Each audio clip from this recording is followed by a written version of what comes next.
Hello and welcome. This is the virtual presentation of the teacher work sample that I, Rain Walton, did at Mary Giella Elementary School. Let's begin.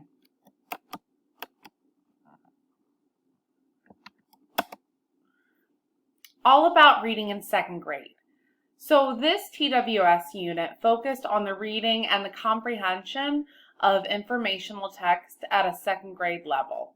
It was taught using Florida Virtual Schools curriculum in a face-to-face classroom. So this year, because of COVID-19, to keep the transition between face-to-face and quarantine as smooth as possible, the county, Pasco County, chose to use the Florida Virtual School curriculum. So this unit was taught at Dr. Mary Giella Elementary School in Pasco County. It was taught in the English Language Arts and in second grade. MGES Contextual Factors. That's Mary Giella Elementary School. So this school is mostly non-Hispanic white and located in a very rural area of Pasco County in Florida. So this area is actually, I believe, the second largest elementary school zone in this county. It is very rural. In a non-COVID-19 year, so according to last year, they have 70.6% free or reduced lunches. And for this area, the average income is about $50,000. The percentage of students receiving ESE services is 30% and 20% for students to receive ESOL services. So that's English as a second or other language. Some of the classroom factors.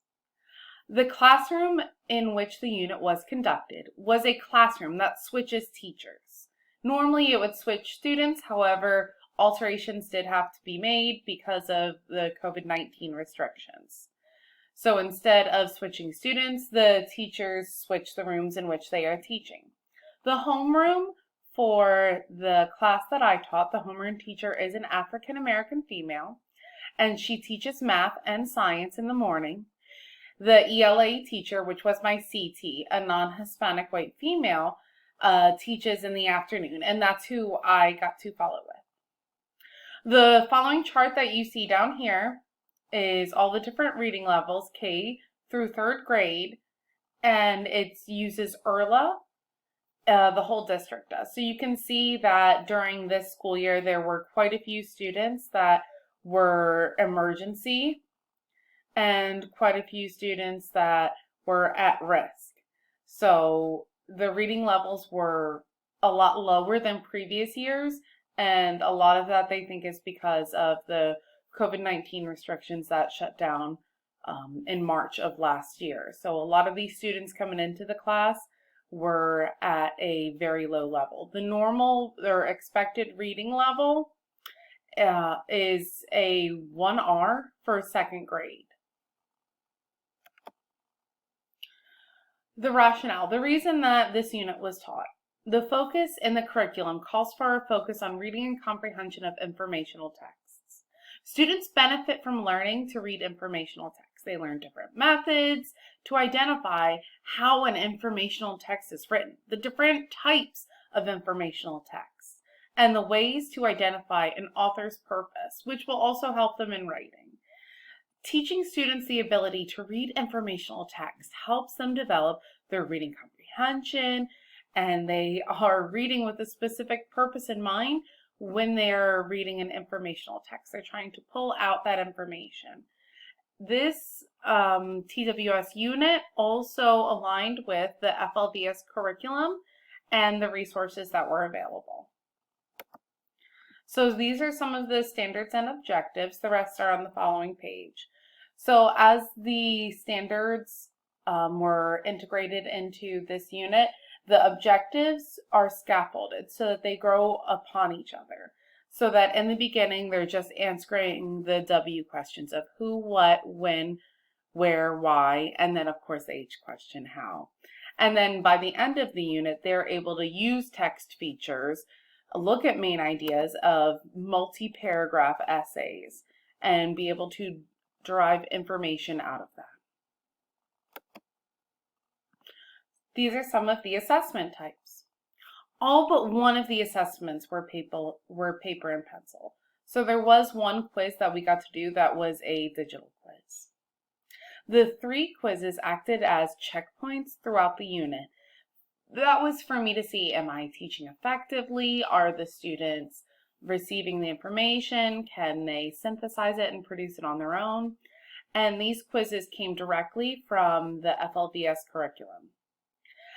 In addition to checkpoints as quizzes throughout the unit, everyday student objectives acted as like their exit ticket. So I could monitor the progress on a daily basis and then adjust accordingly. Instructional delivery and decisions. So the class was taught in 3 different tiers. Tier 1 is whole class instruction, and it usually took about 10 minutes. It's when I'm doing teacher modeling or front-loading information, whole class brainstorming. There were some alterations that we had to make to what I would normally do because of those COVID-19 restrictions, where we can't really do as many turn and talk, and we couldn't really do any jigsaw activities or group activities, really. Not where students are talking in close proximity to each other. Tier 2 was, of course, a guided practice, and I would either let the students work side by side but not too close, but mostly it was instructor-led modeling, and that was about 15 minutes. Then during the lessons, we would switch to what would normally be independent practice, but was tier 3 for the students who were very low and needed like that one-on-one or one-on-3 attention. The data-driven results. So each day, data was collected using the objectives to see if students were where they needed to be. I used the Marzano scales. These results drove remediation and instructional decision-making throughout the whole unit. For example, in lesson 5, you'll see that there is a dip and that students weren't as successful. And after that, I adjusted accordingly because it was that large jump in writing. I then decided, okay, it's time to give them sentence starters, and it brought them back up again. The graph on the left shows some of these details, and you'll also see that there is a gain from the beginning to the end. There were 3 tiered students that I focused on mostly. Student 11 is a tier 3 student. Student 1 is a tier 2 student. Student 10, or student R, is a tier 1 student. So all of these students, despite which level that they were learning at, whether they were low, medium, or high, were still showing progress throughout the unit.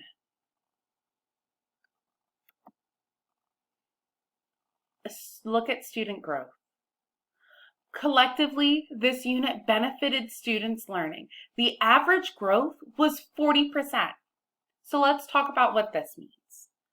Overall, the data shows an increase in their knowledge and applicable skills. This conclusion was drawn from the upwards trend in student performance. You will see gains looking at the blue bar graphs versus the orange bar graphs. Every student, with the exception of one, was able to show progress. That one student had personal circumstances, and then unfortunately I was never able to retest her. But with the exception of that student, all of them showed growth from the pre-test to the post-test, the summative assessment. These are a few examples of student work, some of the writing that they had to do, some of the annotating, and some of the matching, which was very difficult for them in this case. This was our quiz 7, and this example was a perfect example of that writing that they had a very difficult time with. So looking back over the whole unit that was taught and the data that was collected, I realized that there were a few areas in which I would benefit from having professional development.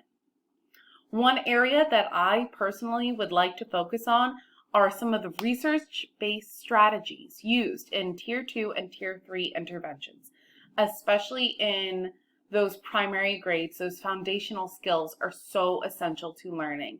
And whether it's COVID-19 or not, no matter how low those students are, I want to have the knowledge and the tools ready to help target their gaps and bring them up to where they need to be. And I think really learning more about those research-based strategies would be a great way to do that. I also want more effective instructional planning for the whole class. So that's really our tier 1 time. I noticed that in our lesson 7 in one of those quizzes that they had a difficult time with. I was not clear enough on my instructions and on my teacher modeling. So that's one of the things that I worked on throughout the rest of that unit and have worked on in the time since then to make very specific instructions and instructional planning.